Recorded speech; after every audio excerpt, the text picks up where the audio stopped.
You open your Maps app and there it is, the blue dot. It knows exactly where you are. It moves when you move. It updates in real time. You've probably used it hundreds of times without thinking twice about it. But here's the question almost nobody stops to ask. How? There are satellites involved. You know that much. They're up there somewhere, 20,000 kilometers above your head. And the assumption most people carry is that those satellites are somehow tracking you, scanning downward, finding you, like a spotlight from space, locating the phone in your hand and beaming your position back to the screen. That is completely wrong. The satellites are not looking at you. They don't know you exist. They never did.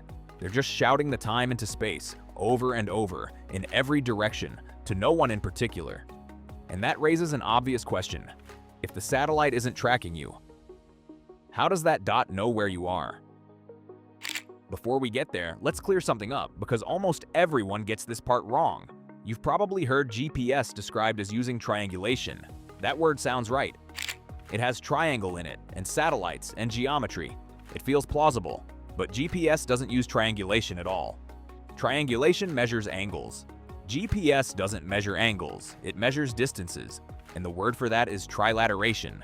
It's a small distinction that actually unlocks everything. Here's the picture. Every GPS satellite is at the center of a giant invisible sphere. The radius of that sphere is the distance between the satellite and your receiver. Your phone figures out that distance, draws the sphere, and then does it again with another satellite. And another. By the time you have 4 of those spheres overlapping in 3-dimensional space, there's only one point where all of them intersect at once. That point is you. The satellites didn't find you. Your phone found itself, using the satellites as reference points. So GPS is not really a mapping system. It's a clock system. Everything, your position, your speed, your altitude, is downstream of time. Here's how it works. Each satellite continuously broadcasts a signal carrying 2 pieces of information, where the satellite is and exactly when that signal was sent. Your phone catches the signal and checks when it arrived. That gap, the travel time, multiplied by the speed of light, gives you the distance to that satellite. Light moves about 30 centimeters in a single nanosecond, so the calculation is extraordinarily sensitive. Run it with 4 satellites simultaneously, and those 4 spheres close in on exactly one location. That location is where the dot goes. But here's where the obvious assumption starts to crack. For this to work, every clock in the system has to agree. And GPS satellites do carry atomic clocks, cesium beam oscillators that stay accurate to within a few nanoseconds per day, engineered to a standard that would have seemed impossible a century ago. Your phone, though, does not have an atomic clock. It has a cheap crystal oscillator, the kind that drifts and wanders constantly. And if your receiver's clock is even slightly wrong, every distance calculation comes out wrong, the spheres don't intersect cleanly, and the whole system falls apart. So where does the 4th satellite come in? Not just to confirm your location. It's doing something more elegant than that. The system doesn't actually need a perfect clock in your phone. Instead, it solves for 4 unknowns at once: your latitude, your longitude, your altitude, and your clock error, using the 4 satellites simultaneously. The math finds the one combination of answers where everything is consistent across all 4 signals. The 4th satellite is essentially lending your phone the precision of an atomic clock, temporarily for free, without the phone knowing anything about what time it actually is. That is a genuinely clever piece of engineering. But that's still not the deepest layer. Even the atomic clocks on the satellites, the best portable timekeepers ever built, have a problem. And it comes from somewhere no one building a military navigation system in the 1970s expected to find. It comes from Einstein. GPS satellites orbit at roughly 14,000 kilometers per hour. They sit 20,000 kilometers above the Earth's surface, where gravity is significantly weaker than it is on the ground. Both of those facts affect time. Not metaphorically, literally, physically, measurably. Special relativity says that a clock moving fast relative to an observer ticks more slowly. Because the satellites are moving so fast, their clocks run slow, by about 7 microseconds per day relative to clocks on the ground.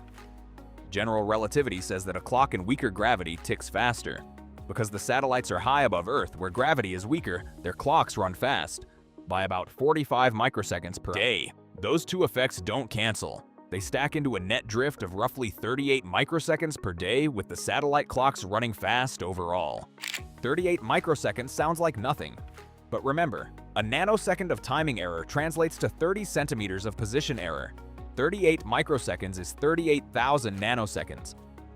Left uncorrected, the system accumulates roughly 10 kilometers of position error per day. The blue dot wouldn't be within a few meters of you. It would be in a different neighborhood. Within minutes of the system switching on, it would be completely useless. So how did engineers fix it? They couldn't change the laws of physics. They couldn't slow the satellites down. They couldn't increase gravity at 20,000 kilometers. What they did instead is one of the stranger decisions in the history of engineering. Before each satellite launches, its atomic clock is deliberately set to run at the wrong rate. The clock is tuned to tick at 10.22999999543 MHz, fractionally slower than its nominal frequency of 10.23 MHz. The engineers call it the factory offset. Clock is wrong on purpose. Once it reaches orbit and relativity kicks in, speeding the clock up by exactly the predicted amount, the two effects balance out. The clock ends up ticking at exactly the right rate in space under conditions where time itself runs differently.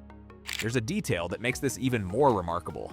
Before the very first GPS satellite launched in 1977, engineers weren't entirely certain of the exact size or even the direction of the combined relativistic correction. They knew the effects existed. They knew they needed to compensate, but they built in adjustable synthesizers spanning a wide range of frequencies, essentially designing a dial that could be turned either way, and then confirmed the correction by measuring the clock in orbit for 3 weeks before locking in the offset. The physics was right. Einstein was right.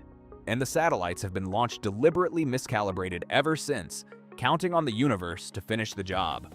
The full picture of what GPS actually is becomes clear when you hold all of this at once. Your phone listens to signals from at least 4 atomic clocks flying at 14,000 kilometers per hour, 20,000 kilometers above your head. It calculates the travel time of radio waves moving at the speed of light across thousands of kilometers. It solves a system of equations with 4 unknowns simultaneously to pin down a position in 3 dimensions and correct its own clock error. And underneath all of that, baked into every satellite before it leaves the ground, is a correction for the fact that time runs faster in space than it does on Earth. A correction derived from the general theory of relativity, published by Albert Einstein in 1915. Without that correction, GPS would fail, not degrade, not lose a little accuracy, fail completely within minutes. And the system itself has a stranger origin than most people realize. GPS was not built for hiking or food delivery or turn-by-turn directions. It was funded by the Cold War. The US government needed submarines carrying ballistic missiles to know their exact position on Earth at all times, accurate enough for nuclear targeting. That was the reason Congress spent the money. Everything else came later, including the moment in 1983 when a Korean Airlines flight was shot down after straying into Soviet airspace due to a navigation error, and President Reagan decided the civilian world needed access to the system. A policy called selective availability deliberately degraded civilian GPS accuracy to about 100 meters for years after that, until the year 2000, when President Clinton switched it off, and the precision jumped tenfold overnight. The blue dot exists because of all of this: the Cold War, the nuclear submarines, the Korean Airlines disaster, Einstein's equations, the factory miscalibrated clocks, the four-sphere geometry, the 4th satellite acting as a borrowed timepiece. Open your Maps app again. The dot isn't moving because a satellite found you. It's moving because your phone solved a problem in physics that most people don't know exists, dozens of times per second, silently in the background. The satellites are just reading the time into space. Your phone figured out the rest.